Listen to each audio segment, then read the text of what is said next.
Zainab and Amaka were best friends. Not the kind that just took pictures together or laughed in public.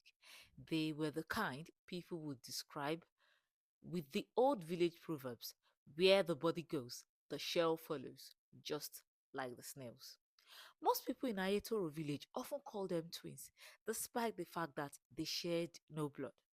But something crazy happened between them. Something quite heavy, something unforgivable, and it slowly turned their friendship into silence until each woman walked her own path.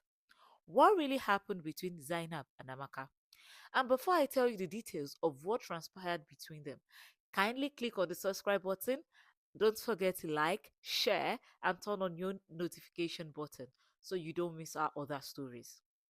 In Ayetoro village, where red earth permanently stained the slippers, where neighbors knew your business before sunset, and where secrets never stayed buried for long, lived two young women who grew up like sisters.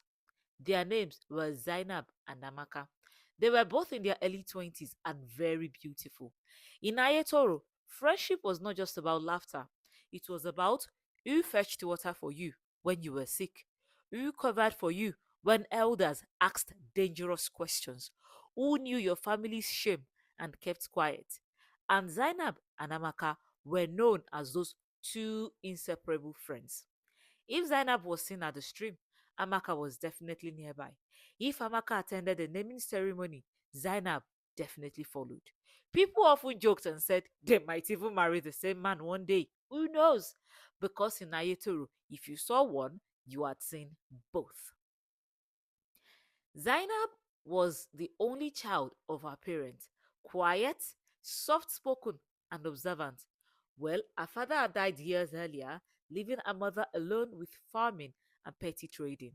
While Zainab grew up carrying responsibilities very early, she also listened more than she spoke. She endured more than she complained.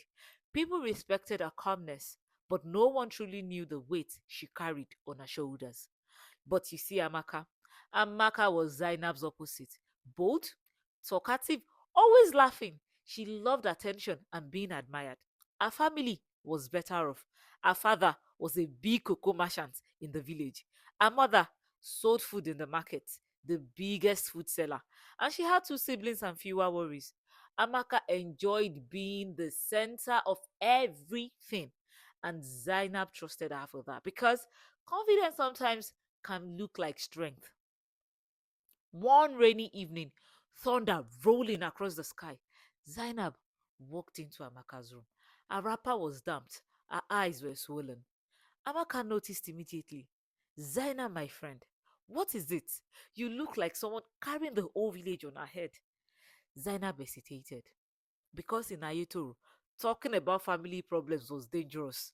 Once words entered the ear like this, they never returned. But Amaka was her best friend. And finally, Zainab thought about it and spoke. Her voice trembled. Amaka, please, I need you to swear that you won't tell anyone this. Amaka laughed lightly. Am I no longer your best friend? Have we not eaten from the same pot since childhood? Zainab swallowed hard. Then she poured out everything. Her mother was deeply in debt. Their farm had failed, and her uncles were threatening to take their land and house. And to make matters worse, a wealthy married man had been pressuring Zainab, promising help in exchange for friendship in quotes. She was confused, afraid, and ashamed. Tears rolled freely down her cheeks as she narrated everything to her friend Amaka. Amaka pulled her into a tight hug as a friend would when Zainab was done narrating. You won't face this alone, she said softly.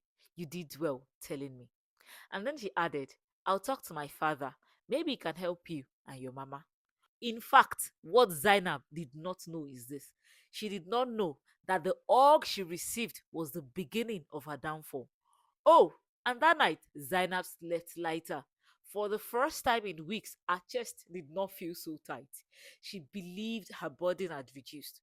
But in Ayetoro, relief is often the calm before disaster. Because while Zainab slept, her secret did not sleep. By sunrise, it had already started working. And the first person it visited was the one person Zainab trusted the most. Well, how did Amaka turn this secret into a weapon? Will their friendship survive this little test? Why not find out more in part 2? And please do remember to hit on the subscribe button so you don't miss it. Thank you and see you in part 2.